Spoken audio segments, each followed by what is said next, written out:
എല്ലാവരും വിചാരിച്ചു വെച്ചാൽ നമ്മൾ റീൽസ് ചെയ്ത് ഇഷ്ടത്തിലായി. അങ്ങനെയാണ്, ഒരിക്കലും അല്ല.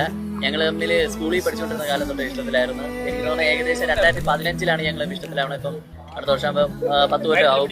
അപ്പം അന്ന് തൊട്ട് എൻ്റെ എല്ലാ വളർച്ചയ്ക്കും കൂടെ ഉള്ളത് എൻ്റെ അപ്പുവാണ്.